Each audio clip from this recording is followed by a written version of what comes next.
Now, a question that comes about, which is pretty much in the line of when did Bangalore transition from pensioners' paradise to Silicon Valley, is that do people shape the city or does the city shape the people? Now, we can definitely have another summit to debate and discuss that, but right now, we're going to dive into a conversation about balancing commercial and public interest, the strategies for developing Bengaluru sustainably. We're going to find out how we can balance welfare and development and keep the goals of sustainability squarely in our thoughts. To discuss this, I'd like to call our first panelist on stage, who's the chairman of the Karnataka Real Estate Regulatory Authority. He was previously the Director General of Police and also the Chairman and Managing Director of the Karnataka State Police Housing and Infrastructure Development Corporation. He has been awarded the President's Police Medal for Meritorious Service, the President's Police Medal for Distinguished Service, and the Chief Minister's Gold Medal in recognition of his service.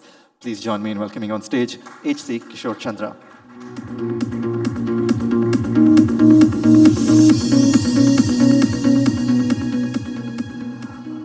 Thank you. Our next panelist, above everything, is a polymath with a wide array of experience and expertise across several fields. He is the Additional Chief Secretary to the Government Urban Development Department. He also wears the hat as the Administrator at the Better Bengaluru Mahanagarapalike, that's the BBMP, and the Additional Chief Secretary of the Water Resources Department. Now, if that's starting to take your breath away, he is the only officer in the state government to simultaneously hold these many posts and hold the charge of 12 other administrative entities, which include the chairman of the Bengaluru International Airport Area Planning Authority, Greater Bengaluru Biddi Smart City Planning Authority, amongst 10 others. Please welcome on stage Rakesh Singh.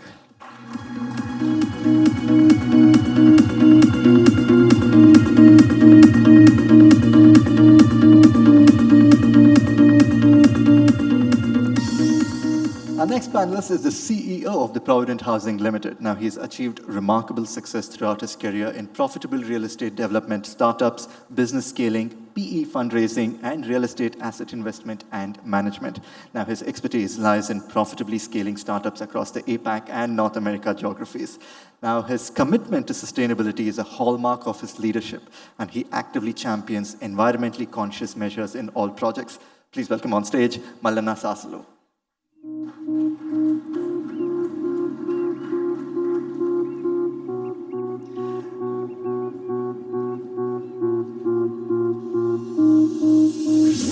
And our host for this panel is the CEO of the West Region and Commercial Assets Pan-India at Puravankara Limited. Now, he's been instrumental in driving growth and scaling the company's presence across the West Region for residential projects and creating commercial platforms throughout the country. And all this rides on 21 years of industry experience.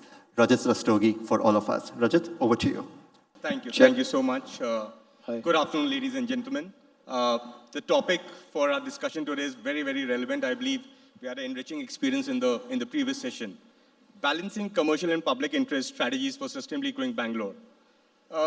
We just had a good discussion around the fact that Bangalore is an innovation hub, entrepreneur hub, commerce hub for the country, and that's been going on for some time now. Howsoever, how do we ensure that the public livability and the development of the city goes hand in hand? I think there cannot be a more relevant question for everyone in the audience today to understand that both have to work simultaneously and ensure that there's sustainable growth for everyone. Without wasting much time, I think I have an esteemed panel out here who are experts right from the regulator to the government and of course from the developer fraternity. So I'll straight away just go to the question. Mr. Singh, my first question to you is, what new initiatives is the government taking to ensure Bengaluru's development, keeping the commercial and the public interest in mind, sir? When I agreed for this occasion, I was not very sure that I'll be encountering this kind of... So can you get the mic closer, please, sir? Closer. Yeah. Now, I'm in a very complex situation. I handle the job where I have to address most of the issues. And when we are talking in 2024, we are in a very critical situation. But as the question that has been put to me, we had few plans in the previous government of doing some integrated cities for the state of Karnataka. And one happens to be on the outskirts of Bangalore. That is known as Biddi, where we have a sizable area of around 10,000 and odd acres. And I think the blueprint is ready. We had two interactions with the stakeholders where we wanted to have a new township where the mainstay is commercial, but it is totally integrated with residential, sports, health, and other related activities. Excellent, sir. Excellent. So, Mallanna, I'll just shoot the next question to you. I mean, there's a clear rhythm that goes in the market that the developers are the reasons why there's infrastructure chaos in the city. And I think everywhere there's a discussion happening, and a lot of in my fraternity also, saying that you guys have been reckless in the way you've developed the city and there's so much chaos happening. Mallanna, a question to you is, what do you think about it? Is that the reason? Are the developers to be blamed? Good afternoon, everybody. So my name is Mallanna. I'm born and brought up in this city, Bangalore, for over 50 plus years. So Deccan Herald has been part of my life ever since I started reading, I guess. And thank you very much for organizing such a great summit and really thinking about Bangalore as a city where it's going. And it's very painful to see some parts of it, and also heartening to see some of the great things that the city has done to so many people. So, and it's an accusation. It's an accusation that developers are the people, to be blamed for everything that's gone bad in this city. So really want to understand that, when does this blame comes? When does this blame comes is when there is a traffic chaos and people say that there is a mindless development that's happening. Or then there is a water shortage. People say that mindless developers build so much that there is no water. Or when there is a stormwater gush, and that comes into everybody's house, and people say that the developers encroach the drains, and that's the reason that they are the people to be blamed. You're really giving too much credit to the developers for what they are not. So we need to understand that what is our role in the city, and also about our span of control. Developers, as developers, we develop from 1 acre, 2 acres, 3 acres, 5 acres to 100 acres and 125 acres. Our span of control does not go beyond that. As I said, that there is a road, and the government has already come up with the idea that you're going to get this much of FSI and what can be built. And there are departments to take care of what is the legitimate area of the land and what kind of constraints that are already put in as per the development plans and other things. Then we have Pollution Control Board, which suggests that what we can do and what we cannot do. Then we have the MOEF, which talks about, for example, when you're doing more than 500,000 square feet of development, we are going to do this environmental impact assessment study and other things. See, there is not much that we can do beyond this.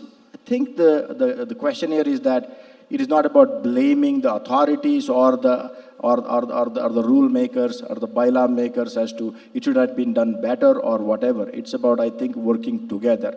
There are many such instances that have happened in this city, particularly in West Bangalore, when you look at what used to be the old Okalipuram, and where people went through a 30 feet below the bridge for 35 years. And today, if you really look at it, that it is because of the developers and the government, BBMP coming together and doing that, all the underpasses and other things, and declogging the place. Similarly, when it comes to water supply, we are developers, and we can only do what we can do within that 5 acres or 10 acres or 50 acres. The water we go to the BWSSB and we pay the fees and we get the NOC, and many of the water where we have already completed the project, now the BWSSB has laid the pipes and the water is now coming now. So similarly on the stormwater drainage system, that we've got many number of development authorities, and city only can be, it drains into two sides, one towards Kanakpura, one towards Hosur. And there are the two areas that it goes. And if all of them are not connected, then whatever we do, the water has to be drained out once you develop. So it's a very comprehensive development issue that is there. So it's not that, we've always been right, we've always done correct. No, that is also not right. It is really about a coordination that needs to happen. It's not that we have not had, we've always been correct. So the things can be improved much better than this is what I think. And it's a government and the private coming together with one vision that Bangalore has to be developed in a better way. I agree. I think in the last panel discussion, we discussed that 1/3 of the tech titans are coming to Bangalore. So there has to be a place which has to be built where these people can live and thrive. So I understand where you're coming from. Mr. Chandra, since you represent the homeowners, being the chairman of RERA, you represent the homeowners community. My question to you is that you've been at the helm in the last 2-3 years as the RERA chairman. So how is the sentiments of the consumers? Has it improved, or you see any areas of improvement? Good afternoon. I would like to clarify first, I do not represent only the home buyers. See, as RERA chairman, I am supposed to both regulate and monitor the real estate sector as well as protect the consumers. So it is both regulation and development of real estate sector. In that sense, I do not just represent only one sector, but it's quite loaded towards the consumers because they are the helpless people. Why RERA came is a historical fact. The regulator has come because there was a lot of mismanagement. All in one short sentence, if I have to say what RERA has to do or what RERA aims to do is to ensure that the builders deliver what they promise. So what used to happen earlier, and Bangalore being one of the fastest growing real estate in the country, there were lots of fly-by-night operators. They used to collect money and overnight vanish. Lot of small developers have taken place. In fact, after RERA has come, I should say that the big builders are very happy with the system because normally they do try to deliver. Though there were a lot of channeling out of money from what the project, if suppose I pay for the project, now RERA has to ensure that that money goes into the account of that project only. So a lot of small things we have done to ensure that the customer is protected. At a macro level, if I have to say, there are two things which are very clear. The date of delivery is very important. If suppose you don't deliver on that day, for the consumer or the allottee as it is called, he has a right, absolute right. That is what I'm picking up the words from the Supreme Court judgment. Either to seek refund from the developer with interest or to till he gets possession of that property to get delay period interest, both of which are substantial. Because once he has paid the money, he will be paying to some X. From the date of delivery, promised date of delivery till the actual possession, we ensure that this happens. But the reverse is also true.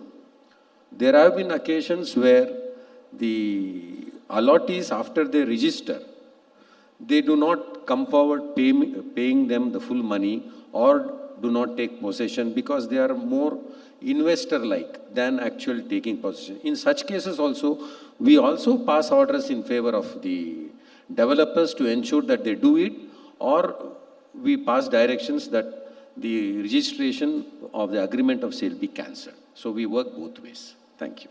Thank you, sir. Absolutely. I think RERA has paved direction not only for the consumers but also for the developers, and I think it's a win-win for both. Can't agree with you more, sir. Mr. Singh, my next question is to you is that there's a common refrain in the city that there's not enough effort is being put into fixing issues like potable water, stormwater management, and wastewater management. How can we fix this, sir?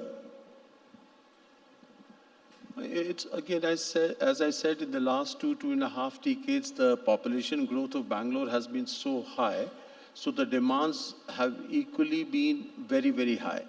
When we talk of drinking water, potable water, we had an issue wherein earlier the Supreme Court and the tribunal had said that Kaveri water will be available only for 1/3 of the Bangalore city, and the Bangalore had grown very big.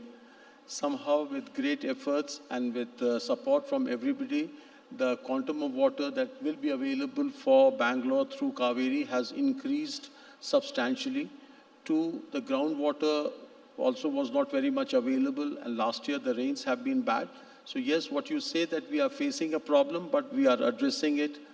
The stormwater drains, again, as Mr. Mallanna already said, all these issues requires government enablement, support, and a cooperation from the society. Stormwater drains have been an issue, but I think in a week or so, and behind all these things, there is an issue of resources. So for stormwater drains, World Bank has come forward to give us a big chunk of, to lend money. That also should be addressed. All these complex issues of potable water, stormwater drains, solid waste management, all these issues we have been facing for a long time. And again, if I say that most of the paperwork has been completed and shortly we'll see that it gets translated into action, we have a dream, the government has a dream, and I wish it gets realized soon. Thank you.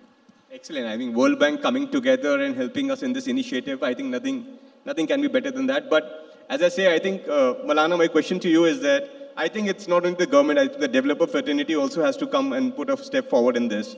Anything that the developer fraternity is trying to do to address these logical questions on the ground level? Absolutely. See, this government is not different from us. Government is, we are all government. We are part of the government, and whether you're a developer or an individual citizen, we are part of it, right? So we have to be part of the solution finding. And all the problems that have existed in Bangalore, whether it's stormwater or the fresh water supply or the solid waste management, these are all things that have accumulated over a number of years. And also, let's look at this one. The decadal growth of Bangalore, when you look at it compared to any other city, we are doubling every 10 years, 15 years, we are doubling our population, which means that there will always be pressure on the infrastructure of the city as we go forward. When you look at transportation, today metro is an equalizer. Today metro has done so much for Bangalore. If you look at a young woman or a young family who are not traveling from Kanakpura Road deep down there, if they wanted to go to Tumkur before, they had to come to Bangalore city center and then they have to take a bus and go, which means that was a 3-year saga. Now today, people can actually travel from 35 minutes. In 35 minutes, they can go deep down Kanakpura Road to the edge of Tumkur Road and take a bus and go after Tumkur. So things have improved. It is not that we cannot keep on blaming about what is not there. Coming back to what you're talking about, I think Sir must be working on the comprehensive development plan, and he's also the chair of all other, BMRD, Bangalore Municipal Rural Development, all the planning authorities that come together. And my wish is that there is a comprehensive development plan which includes all of them, because Bangalore has already surpassed what was Bangalore. What was the CDP 2015 that what we had, and we have gone past that. Now today all the developments are happening in Bangalore North around the airport, which is Bayappa, in Hoskote, in Ramnagar and in Magadi and places like that. And now we cannot see them in an individual fashion. It has to get integrated, because Bangalore as a city, that if you look at the geography of the city, the contours of the city, you cannot change the contour of the entire city because we are developing and take the water from one side to another side. You have to follow the contours. There is no other way out. When you're following, that means that there must be a comprehensive planning, and it should not be limited to saying what is the land use alone. Then we will not be paying much attention to the word comprehensive. How do we deal with all the wastewater? How do we deal with the storm water? And what kind of, I think there must be a really detailed planning that is required for the city as we go forward. Even to implement those things and to get it right, we may take a decade, but that will be in the right step towards in that direction is what I think. Appreciate, Mallanna. Thank you so much. So, Mr. Chandra, since you said that you have a key role in addressing whatever the developers are committing, and they are being followed and handed over to the consumer, are you seeing any complaints with regards to these basic requirements like the STPs and the waste management which developers have committed and they have not provided at the time of handing over? Do you see any surge in that? Bangalore, Karnataka RERA has received one of the highest complaints in the country. We are 3 or 4 in the number of complaints, apart from the national capital region in Delhi, Uttar Pradesh and all those areas. We have been receiving quite a few complaints, and lots of them have been disposed of. See, there are 2 components within RERA. One is an adjudicating officer who is a retired session judge who works under us, and we are the authority. We look into and we give directions to ensure that whatever has been promised has to be delivered. Otherwise, there are very severe penal provisions. To give an example, unless a project is registered in RERA and they quote the registration number, we can also give a complaint where there can be a 3 years imprisonment. Apart from that, 10% of the estimated cost of the project can be a penalty. And to not complying with RERA directions also will ensure that 5% penalty can be imposed by us. Not that we are using very strict things, but quite a few compliances are taking place. You see, this is an act which is now in the 6th year. Lot of small builders are still not aware of quite a few provisions. And Bangalore-based builders are aware, but the builders outside, they are finding it more difficult. So we are also trying to balance it out, but as well, but in the meanwhile, ensuring that things are taking place. We also carry a lot of legacy things. See, when the RERA Act came, whichever project was not completed came under provisions of RERA. And where the promises, they had promised the moon, which they were not able to deliver. There the cases are there, but after RERA has come, the builders ensure that they only make such promises which they deliver. So to that extent, the consumer, the allottee is very much sure of getting it, what they have done. And various other small things are there. We have time limit. I would not like to go to at quite an extensive length of what we are doing. But from what it was in 2017 to what it is in 2024, probably another 3-4 years, the consumer will be better off than what he was earlier. Thank you. Thank you, sir. Mr. Singh, I know there's a paucity of time, but I still have couple of questions. I think we're drafting the comprehensive development plan for the city, and being in the city of gardens, what are we doing to ensure that the lung spaces, the open spaces in the city are being taken care of? Bangalore has always been called as a city of gardens. There has been an effort that 4 gardens on the lines of Lal Bagh should be developed in the four sides of the Bangalore city. That effort is on. We have zeroed down the land, but we have not been able to acquire it fully. So that one effort is there in a very big way. All the builders have been fairly cooperative that the zonal regulations, the kind of reservation it should do for CA sites, parks that are being done. Recently, the latest development is Shivram Karant, where the law allows that almost 55% of the area can be used for commercial or residential exploitation. But we have reduced it to 46% at a great loss to Bangalore Development Authority. The idea is to develop more green patches. And the last point is that in all, it's an endeavor that all the CDP roads, which were with a width of say 40 feet or 60 feet, it should be increased to a bigger width.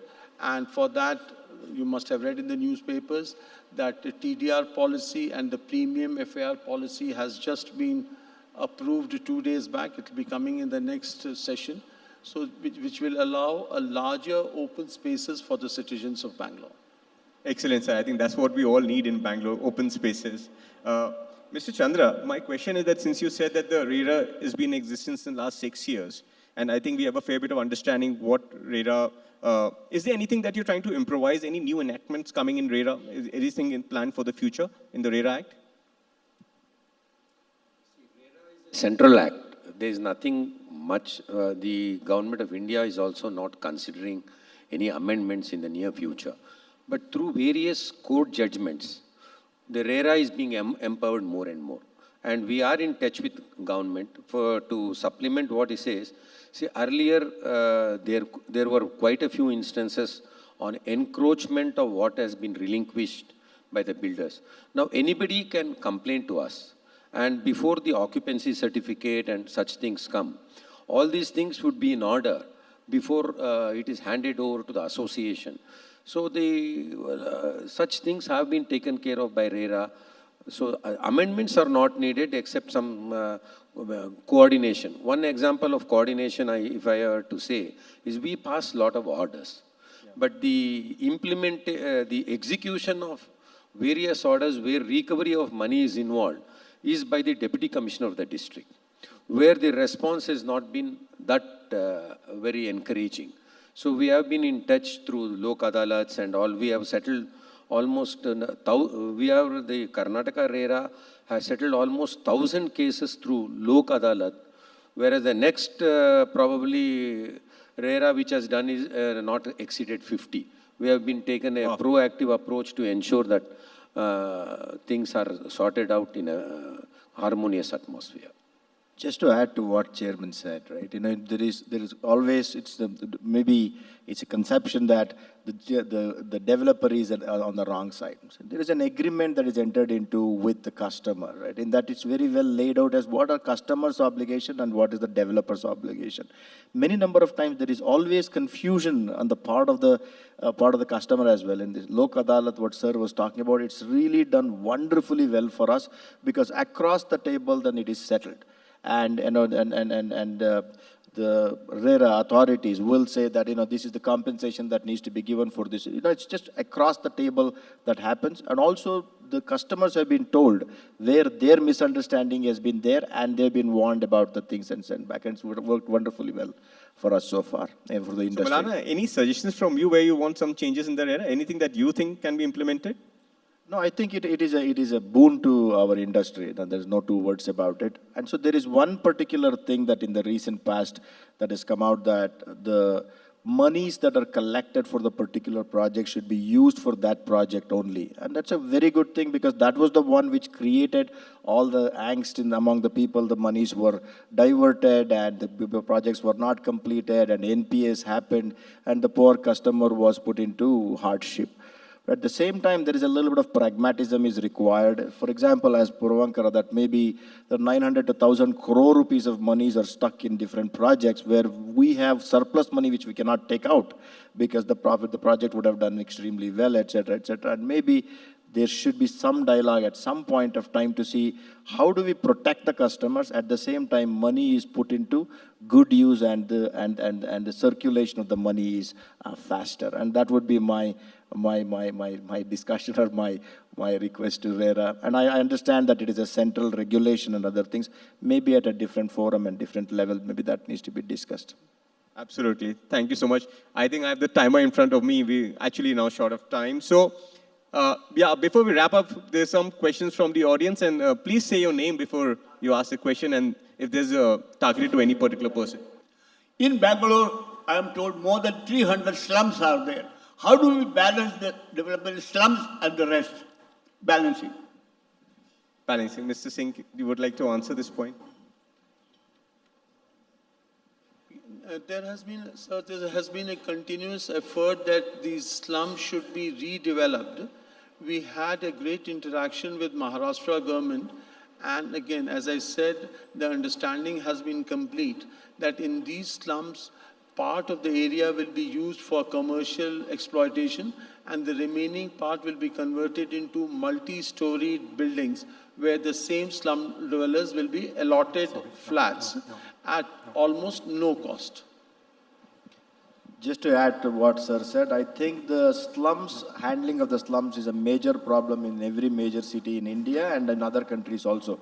But in my opinion, Bangalore has managed it with the government has managed it very, very well. If you go to any slum, if you go to Siddhapur slum in Jayanagar, you will see that everything that a city needs to have, they have roads, they have drainage system, they have electricity, they have running water, and all of those things are there. As Sir said, I think in the foreseeable future, these things are going to come up for redevelopment, and redevelopment in Bangalore will happen better than Mumbai simply because everybody has a right, everybody has a piece of paper that they can show. So the entire development could be much more peaceful than Mumbai. Thank you so much. I think we're done with the time. So before we just wrap up this session, I think one thing which is very clearly evident in today's discussion is that all the three pillars, which is the government, the regulatory body, and the developers, have to come together in close collaboration and ensure that Bangalore continues to be the most dynamic and enriching city in India, and for generations to come. Thank you so much for your time. Thank you, audience. Thank you so much, Rajat. And I understand there are a lot of questions, and we strongly encourage you to take them offline as we soon break for the afternoon. Before that, I'd like to call our national sales head here at the Printers Mysore, Anand Bildikar. Anand, if you could join us on stage and present all our guests with a lovely caricature that has been designed for them. Now, I strongly encourage all of you to meet our panelists and look at those caricatures. They're absolutely lovely and something that you should definitely look and have a quick chuckle at.